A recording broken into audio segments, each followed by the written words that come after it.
Oh, well, Happy New Year, everyone. Welcome to 2025. First video post for this year. I was really hoping it was going to be a post about the Shark 6, but that doesn't look like that's happening with a couple of challenges that appear to be happening in Brisbane with the strikes. But that aside, I want to talk about solar charging because it's something that there's like a lot of misinformation about solar charging, or at least there's elements of what people have been saying about solar charging that they've kept out or not included. I think it's important to kind of know how it all works. But I'm not going to bore you with the details, like specifics and technical details, because that's not what this channel's about. This is just a general my experience and how I am finding my usage of these BYD cars with my current lifestyle. So I'm not upgrading anything to make all this possible. I've literally bought this Sea Lion 4 months ago, and I've integrated it into my lifestyle, and it's been great.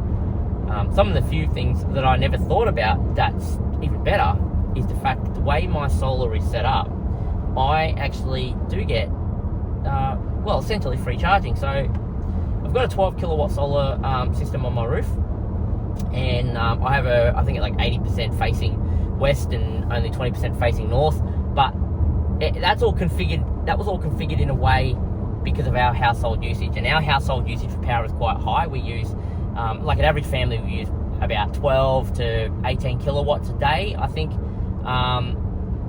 In summer, and in winter maybe a little bit more. And our size family, we've actually got 4 adults and 2 children that live under our roof. We have a Tesla Powerwall battery at home, which is only about 13 kilowatts. It's about 5 years old, so it's probably more like 12 or 11.5 kilowatts now with degradation. But this information is important because a lot of the things I've read is about how to set up your solar, your inverter at home, and your battery, and all that stuff to correctly charge a vehicle. Now, one of the things they say is that you should never put your level 2 charger behind your home battery. And simply because, to keep it simple, this car has 18 kilowatts storage capacity, and the home battery is only about 13 kilowatts, as I explained before. So you can already see this car itself has the capability to actually store another 5 more kilowatt hours compared to my home battery. So in a way to understand that in a simple way, if I connected this car to put on charge and the battery was dead flat, which isn't actually possible, you can only get the battery down to like 15% in this car. But let's just keep it simple. Say that I could charge this car from 0 to 100%. The home battery would be empty, and this car would still need another 4 or 5 kilowatt hours of power to actually fully charge its car. So it makes no sense to charge the home battery, then deplete the home battery to charge the car only at 80%. Not just that, you're also adding charge cycles to your home battery. So you're adding degradation to your home battery when you should really just charge directly to the car. And I think that's why a lot of people say, make sure when you get your level 2 charger installed at your home, you should install it in front of your home batteries.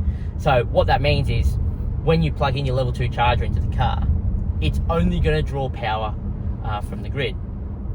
And potentially, depending on how it's configured, it could draw power from your solar array on the roof if it's after the inverters. Now, this gets really, really complicated, and I don't think I'm the person to explain it, but more so I'm going to explain why I've got it set up the way I have it, which is actually the opposite to what a lot of people say to do.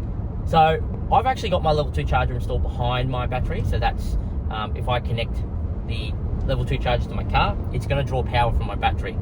And the reason for this is basically due to my use application. All right, so to give you an example, I will charge this car to full when the power is cheap. So I'm basically, I use power from Ember Electric, that's my retailer, and they have fluctuating kilowatt hour rates. Sometimes it's really expensive and sometimes it's really cheap. So there's a balance.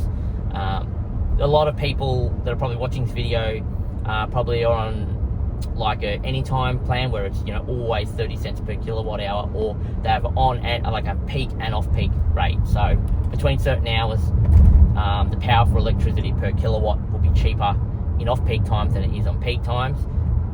And there will also be electric plans out there that are designed for people that have EVs, so they get really cheap price tariff between a certain time period, which is normally really early in the morning, so you can program your charger to only charge your car at this time.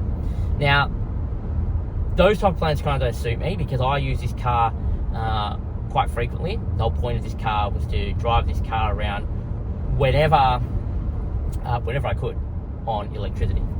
And for that reason, I might leave it home. So let's say 100% battery in my car, I leave home, the solar's out and it's fully charging all my batteries. By the time I've done my half day, so I've gone and seen a couple of clients, I've come back home, my car might be at 60%, right?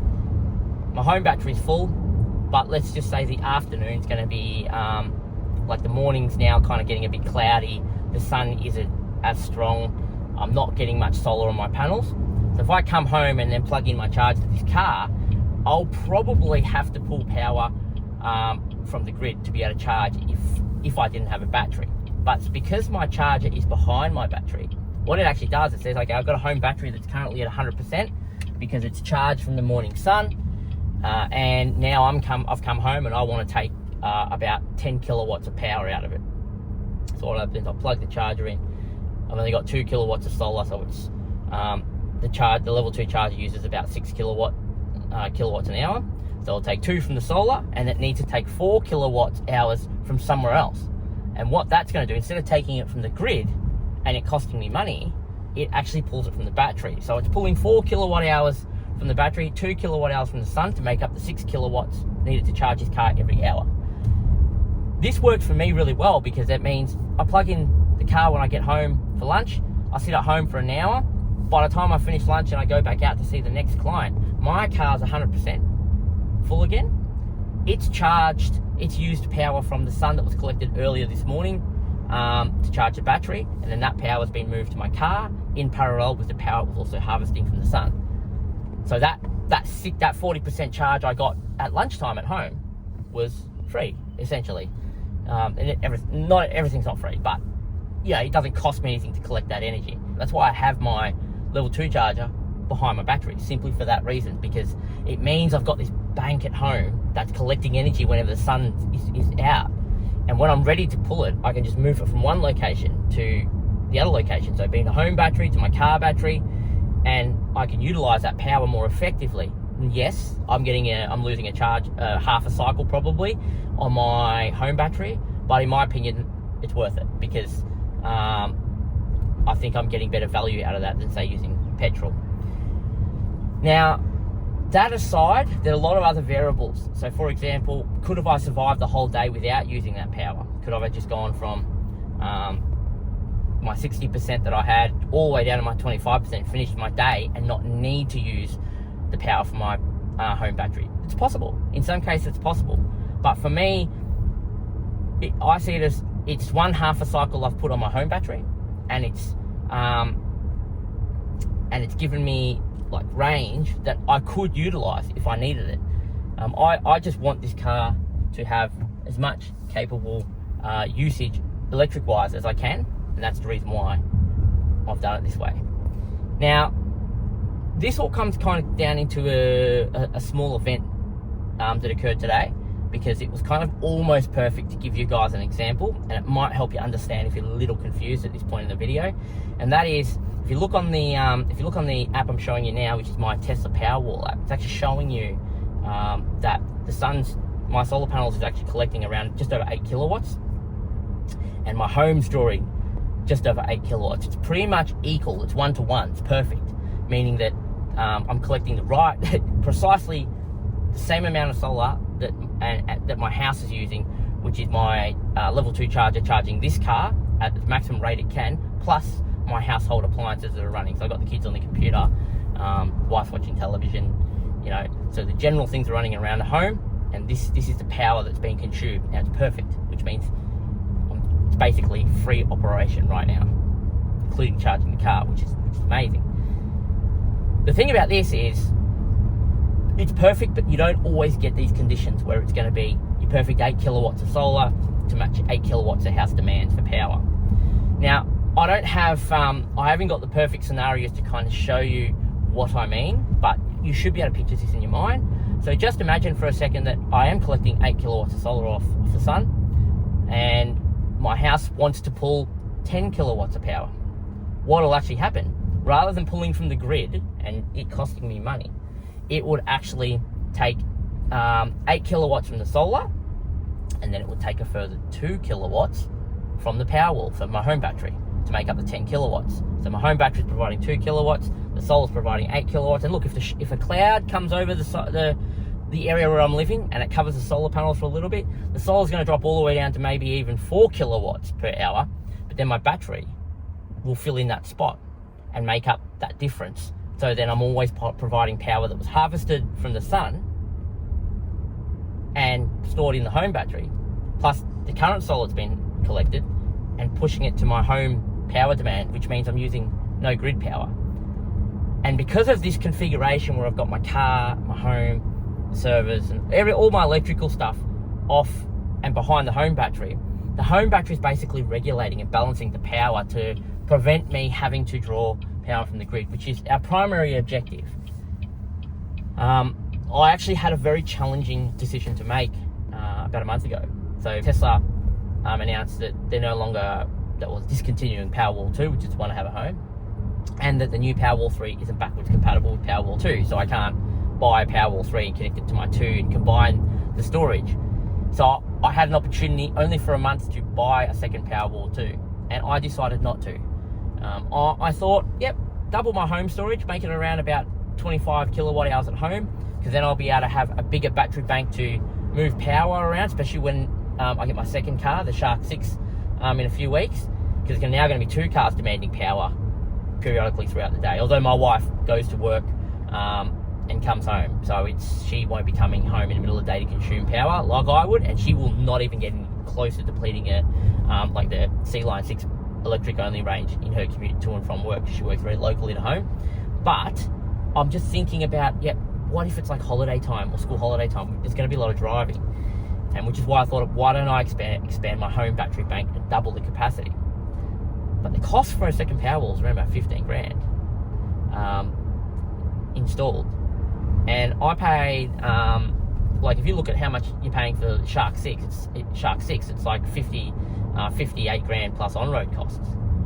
It was better for me to invest that 15 grand into my Shark 6 than it was to buy a Powerwall as well, simply because of the possibility with the recent talk about vehicle to home and vehicle to grid. Now, if you don't know what that is, V2H and V2G, there'll be other YouTubers that are much more understand that avenue of things much more better than I can. But in short, it's basically letting you use your car battery as a home battery, right? So let's just say I plug my car in right now, when there's plenty of solar to come down and my home battery's full. I am actually technically moving the power that otherwise can't be stored in my home battery to my car battery. And effectively, the Shark 6 is a 30 kilowatt battery, and the C-Line 6 is effectively the 18 kilowatt battery. So there's so much storage available in these cars compared to the home battery that it just made sense that I'll just store the power in my vehicle battery. And if they approve and finally get vehicle to home or vehicle to grid working, I'll be able to actually plug in, connect my home to the car and draw off my car battery instead of the Powerwall. Same if I want to export power to the grid, which there's not really many scenarios where you actually export to grid where it's worth it. There's like a few rare events every year where the value at wholesale market for energy to push into the grid is actually really high. So it doesn't actually make it viable to work it out on a mathematics level to how much you're going to make, how much you're going to save. But you can do it. So the most important thing we're all looking at right now is obviously vehicle to home, where you can power your home from your vehicle, because then if you run all your air conditioners and turn on all your computers and run your dryer, not that you would on a hot day obviously, but washing, dishwasher, whatever it is, you could be utilizing that power from your vehicle to its capacity the vehicle can output, which the Shark 6 is around about 6 kilowatts an hour, which is pretty reasonable. Like, so I can see so many applications here where vehicle to home is going to be really, really good. I mean, if you actually think about it, the Shark 6 can put out 6 kilowatts combined over 3 10 amp 230 volt AC ports, but the Powerwall 2, my home battery, can only actually push out 5 kilowatts. So the Shark 6 can actually pump out more power than what my home battery can continuously. That's just where we're at with technology. So it just made no sense for me to get the Powerwall. Anyway, all the boring stuff aside, in short, the way that things are set up for me, it's when electricity is cheap, I charge, and anytime I can charge when the sun's up, I'm charging the car, and basically anytime where I'm away, the home battery's getting filled up, and I can utilize that home battery, move that power to my car. If the day is not like a perfectly clear sunny day, it's collecting power periodically when the sun's available. Maybe it's collecting, only a little bit, 2 kilowatts instead of the full capacity. But either way, the power's going somewhere, and then I'm able to move it around and utilize it in a vehicle and then drive it in an electric car. So really, it's just crazy, crazy benefits all around. And these type of systems even better because cars that are full electric, the amount of storage, like 60 kilowatts, 80 kilowatts, you've got so much battery storage in electric-only vehicles that there's so much flexibility in how you store your power and how you utilize your power after that, that you technically have a home battery when you have a car now, assuming all that is approved. It might even be already approved, but assuming it does get approved and it becomes available, that's what it'll be. So in my system, what I want you guys to take away from this is to answer some of the comments. A lot of different comments that have been asked in other videos. You guys would have also seen a video at my other business where I have a totally 100% off-grid setup on lithium batteries that's independent from the grid, and I actually charged my car with excess solar there on a Victron system, and that works amazing too. So when I drive out there, I deplete my battery, but then when I get there I can charge it and then drive back home. Like, these are all things that I have added in over time after I've got the electric car, because I've seen the benefits. And at the moment, I'm still in the process of return on investment on that setup, because that actually was quite expensive to do. But with the fact I'm moving to electric vehicles in our family, at some point we'll have a return on our investment there that then will be in positive. And these are the things we've also got to think about, because like right now you can buy one of these cars for the C-Line 6 for 2-wheel drive for 52 or 53 grand drive away here in Australia, in Australia. But you can buy a comparable brand new ICE based car that's around about half the price, or just over half the price, and you're instantly saving yourself 25 grand. And you're paying, if not very similar in the petrol usage. So this car uses around 6 litres to 100. You can get a nice car that burns 6 litres to 100 in a similar class size. But when you do something like that, you don't get all these other benefits we're talking about. And right now in 2025, I think this is the year, 2025 the year, where things are going to change, where EV vehicles will suddenly become more flexible in how they're used. And the benefits from owning an EV are just going to outweigh the benefits of owning an ICE car. I think, personal opinion, that's it. As someone who drives around, basically I'm driving around both, because I can choose whether I'm going to be in petrol or electric. I have to admit, and everyone's going to shoot me down on this, I swear, once you drive an electric vehicle, you just can't go back to petrol. Unless you're a super, super hardcore petrol driving fan, like you love your superchargers, you love your turbos, you love your sound. And look, guys, I love all that, believe me. There was the amount of times I used to run my LS3 with the noise and sound and all the low gears. Like, I do it because I love the sound. I love to feel the power. But I'm converted because this is just, it's simple. It works. It's quiet. It's efficient. Did you just hear what I just said?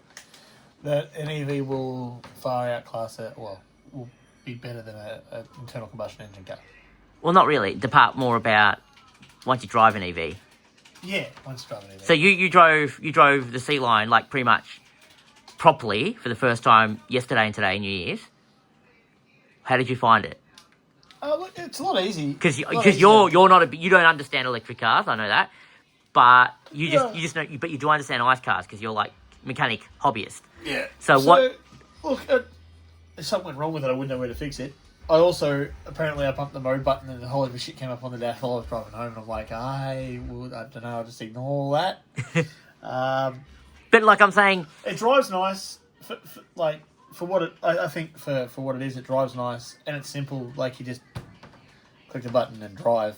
Like, you don't have to worry about letting your car sit there in your driveway warming up and stuff. You can just get in, hit the button, and go. Especially with your one because it's hybrid. Like, if I need to put fuel in it to, get places, I don't have to worry about charging either. That's all right. I would buy one of those and drive it as a daily. I would definitely buy one and drive one. It still won't sound like a V8, but it's all right. That's what I'm saying. But we come from the ICE V8 performance car world. Yeah, and there's a space for it. I see the benefits. See the benefits, like running down to the shops and doing things like that, and running around town. It's a no-brainer for the cost, I think. Definitely. Well, there you go. Totally unplanned. He was just listening to me editing, and I thought this would be a great opportunity as someone who just said. I said to him, "Here's a card." I gave him a card, not the keys. I think you said to me yesterday. What did you say to me? I had to YouTube how to lock the car with the card. I didn't know how to do it. I was like, I got this card, and I'm like, is it proximity? I'm like, okay, Google, how do I lock a BYD with the card? And it's like, oh, you put it on the mirror. I wouldn't have even looked on the mirror, by the way. I was looking for something in the door or something like the NFC button, but there's a little on the actual mirror. There's actually a little NFC tap near the. Yeah. So if you're ever wondering how you lock the car with the card, it's on the mirror. All I can say, guys, is I am very happy with my BYD ownership so far. So just over 14,000 Ks in this car.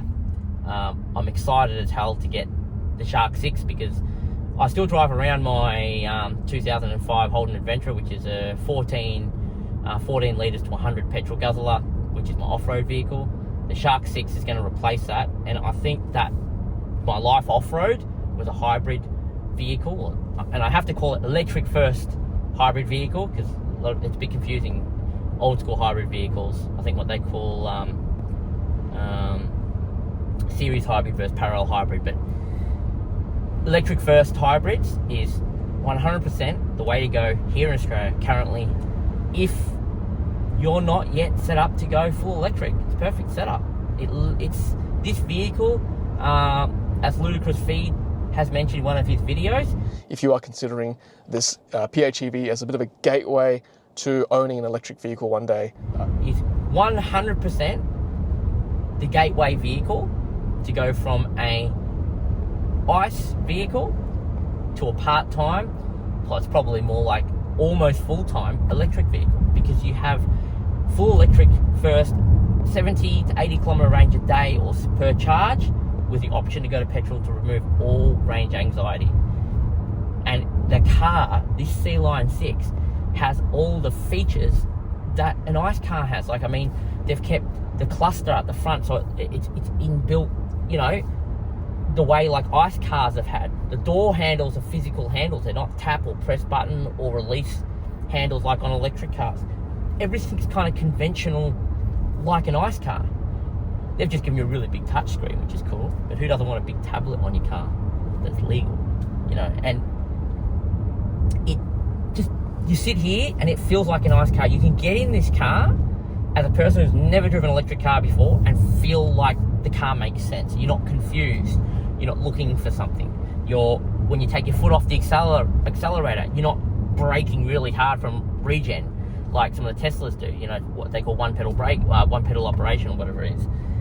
You've actually, you know, it just feels normal. You got your levers, your cruise control, your standard buttons you have on your steering wheel, you know, to resume cruise, and your volume, your call cancelling, your options through your cluster screen, infotainment system. Like, it's all kind of familiar. Then this car adds those extra little bits, like when you go into EV only mode, you can get a feel of what it's like to have an electric vehicle.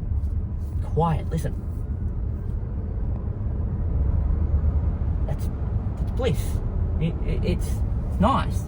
And then once you're in one of these vehicles, you will suddenly understand and build your lifestyle around electric vehicles, that you'll get to a point where you add, now I can spend $1,000 on a level 2 home charger instead of using the standard 8 or 10 amp granny charger that you plug into your standard wall socket and charge your car. And then you'll start using charge stations that are available to you at shopping centres. Then you might, you know, your friends are going to get electric chargers. You go to your mate's place, you sneak in his shed and plug in your car into his charger, you know. Like, all these things are just going to get better and better. You'll set up your lifestyle the way you can afford and the way you see fit to make this work. And once that's all happened, which I think is going to happen for a lot of people, it'll be, I reckon, this year, 2025, and there'll be plenty to follow in 26 and 27, because I think this year is going to be a big year for this. So this stuff is still fairly new, but what's actually good about it is it's now affordable. I think it's affordable. So anyway, guys, I'm going to ramble on for hours as well as drive, because I'm driving aimlessly around my neighborhood right now to make this video, because what better place to record a video but in the car that we're talking about. And look, this video is powered by the sun. I literally am down to 82%, and I'm on my way back home. Just going to plug it back in, collect that solar, bring it back up to 100. If you guys have any comments, if you found this video useful, please consider subscribing. We're so close to getting 1,000 subscribers. It's funny, because I actually said 100 a long while back. It was only a few months ago. Now we're almost at 1,000. So good on you. It's getting on board. And we'll get some videos out. When we get the Shark 6, we'll be able to do some tests there. If there's any specific tests that you guys want to see with the Shark 6, we can start making a list now. I'm taking a few weeks off work to smash out these tests, film them, produce them, amateurly produce them, publish them to YouTube so you guys can see them. Don't ask me for too technical things. I'm not a technical... I'm not doing technical analysis on things. I'm doing real world practicality. Like, I'm physically doing them. I'm looking at everything like a consumer would look at, and just reporting back to you like you're a mate interested in learning more about these cars. That's all it is. A lot of what I say isn't going to be perfect. Like, there's going to be variations to the results because they're not perfect, but it gives you a good idea. So, and there are plenty of other channels out there that will break this stuff down in a technical aspect at an engineering point of view that will be so useful to you guys. I watch those channels to get a better understanding. I seriously recommend you guys watch those channels. And once you have better understanding of how these cars work, you will start to see the light, I guess. Anyway, guys, catch you next one.